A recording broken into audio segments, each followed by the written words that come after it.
Hello, welcome to my YouTube channel. This is my very first YouTube video, so I hope you enjoy it. I'm going to be painting an acrylic Dutch pour painting on a 12 by 16 level 1 canvas. This is my 286th painting, and I learned a lot from other YouTube videos. Basically, Kanella Ciraco, I watched her a ton, so shout out to her, and let's get started. I'm going to flood my canvas. This is acrylic paint, Floetrol, American Floetrol, and water. And my base color is Titanium White by Amsterdam. And I use the spatula just like Kanella does. I've tried to use the blow dryers to spread my paints, and I just didn't feel like I had a good feel of how much paint was on the canvas, and that's important as you go along. I started out most of my paintings with level 1 canvases, and then as I got better I did level 3 canvases. They're much more substantial canvas and nicer quality. But if you need an affordable painting and need to sell some paintings affordably, the level 1 canvases are your go-to for that.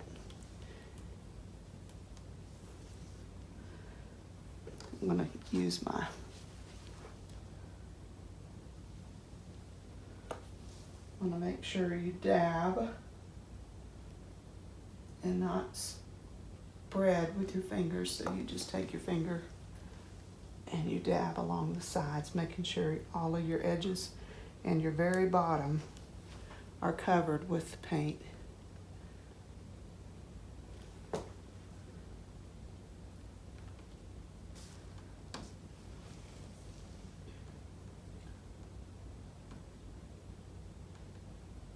I like to do this before I even start, so that as the paint drips over the side, it can move. If you don't have paint on your edges, your paint won't move when you go to blow it out.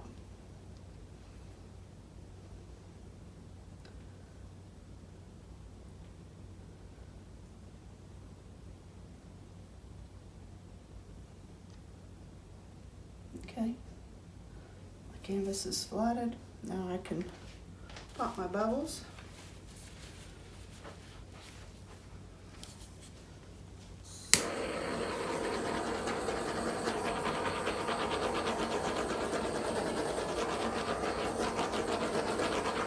In this painting, like I said, my base paint is Titanium White by Amsterdam.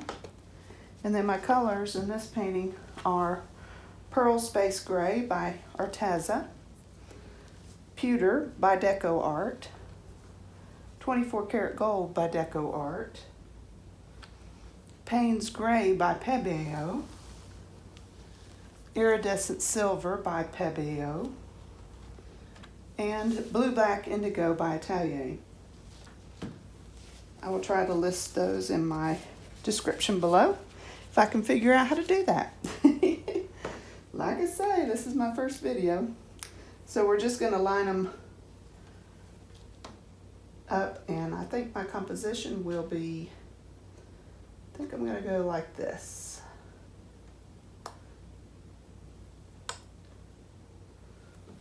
All right. All right, like I say, I just do mine right on top of each other. I have shaken my bottles before I started, so be sure to shake your paints up really good. This is DecoArt 24 Karat Gold, so you kind of want to be light on it.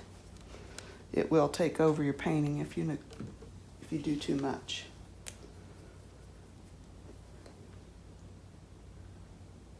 I really like this Paynes Gray by Pebeo. It's got a really nice blue tone to it. It's more of a blue than a gray, in my opinion.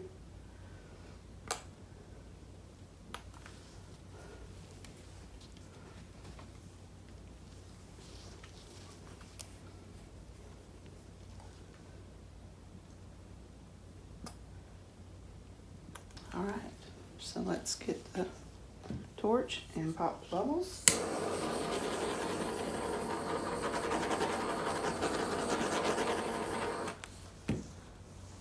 All right, and I'm going to blow it out with my flower blow dryer. Here we go.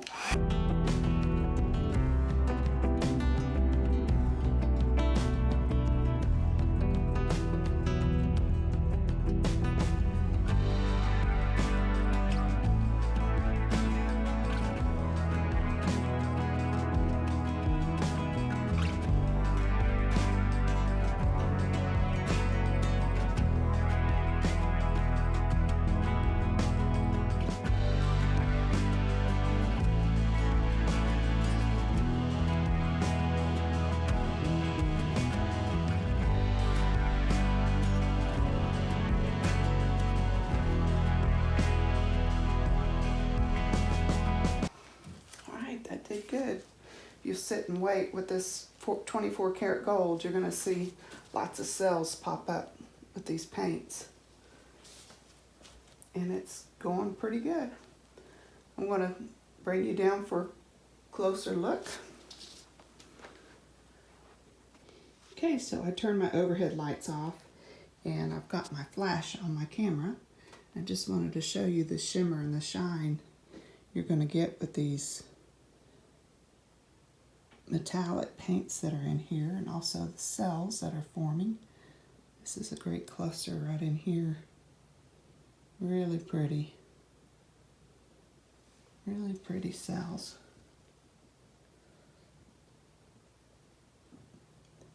Lots of shimmer in the paint, and when you get your varnish or your resin, on my level 1 paintings I use varnish. But do you see the shimmer in there? Really nice shimmering. That gold, those cells in there, really pretty. Okay, I'm gonna turn my flash off and my overhead lights on and let you see it. Okay, here we are, about 10 minutes after, and just wanted to show you how the paint is expanding and how the cells are getting larger, and it just changes the more you wait and see. Sometimes people scrape the paint off the canvas right away because they don't like how it looks, but if you'll just give it some time, it develops and really changes. I think it's beautiful. I have taken my popsicle stick and scraped the bottom of my canvas. You want to do that so the paint won't keep pulling off your canvas. Probably once or twice, about 10 minutes apart would be good. Okay, like and subscribe. Thanks for watching. Okay, here I wanted to show you the varnish process and how I do the varnish on my level 1 canvases. This is Liquitex high gloss varnish, and I just put enough on to give it a good coat. And this coat is, I can't remember whether this coat is my first coat or my second coat, but your first coat, you're going to have imperfections in it, and that's okay. Just continue forward. I don't use my brush and go back and forth several times trying to get it perfected. I usually just swipe through once or twice, maybe a third time, but I don't just keep going back and forth trying to get it perfect on that first try.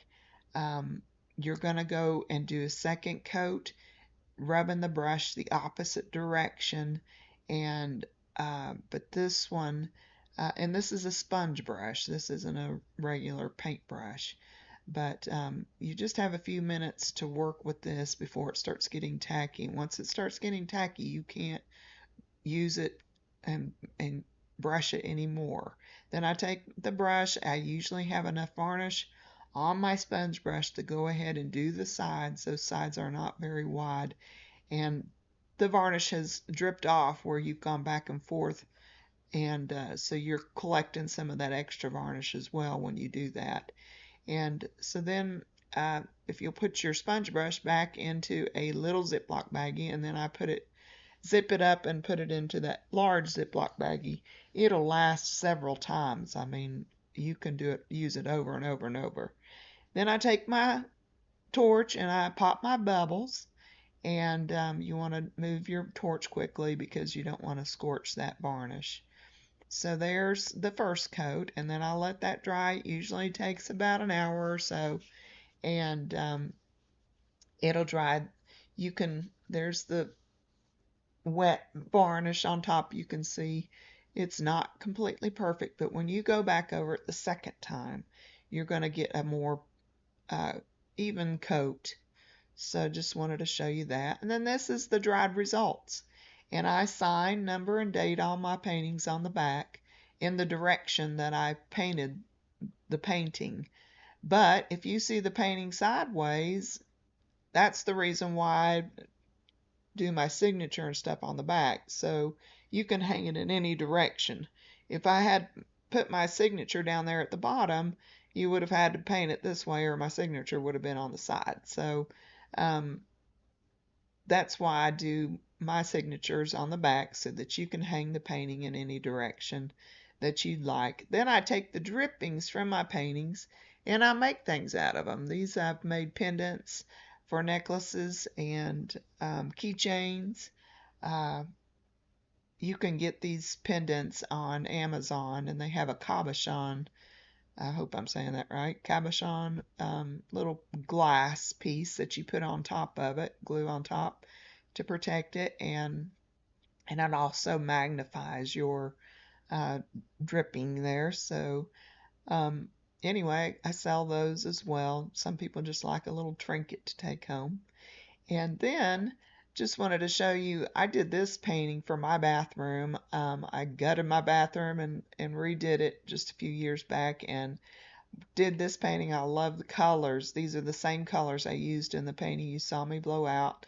And this is a 24 by 30 inch canvas, and I just love how it looks in my bathroom. And just going to show you also a close-up video of it.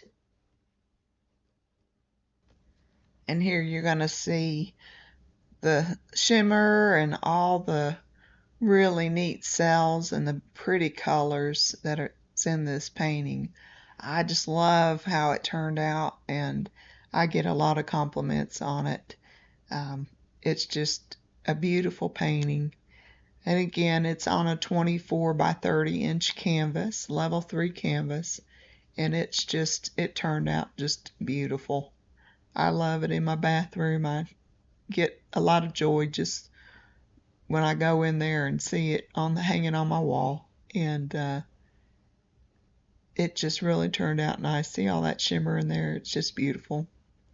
So anyway, and I also did another painting, and this is a technique that I came up with myself, and it's got real concentrated color in it, and it's also with the same colors as the blowout painting you saw me do, and it's also going to have a lot of shimmer and glistening in this painting. It reminds me of a clamshell that's opened up. But anyway, if I get my lighting right on my videos, so there's the painting in it, all the shimmer in it and the cells, and it just really turned out great. You can't really appreciate these paintings on film. When you get them in person, the colors and the shimmer, and it really has like a 3D effect to it, and they're just beautiful. Here I did a TV tray, and this is just an ordinary TV tray, and they're usually not very attractive when they're sitting out and in your living room or your TV room, and but here I did a painting on mine, and I did sign, number, and date on the back, and I get a lot of compliments on my TV trays. And then when you go to fold it up and put it over to the side, it's a piece of art leaning up against your wall or wherever you put your TV trays. And if they're in a rack, you can put it on the outside, put it down the side of the hall, and you got art hanging there.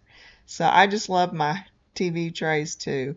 I just wanted to show you some things that I do with my paintings, and even using the same colors that I used in this piece. I get a lot of compliments on these colors, and I sell a lot of these colors together. They're just really pretty. So anyway, just wanted to show you some things that I've done, and I hope you enjoyed this video. And it is my first video, so be nice. Be gracious. I appreciate you watching, and till next time.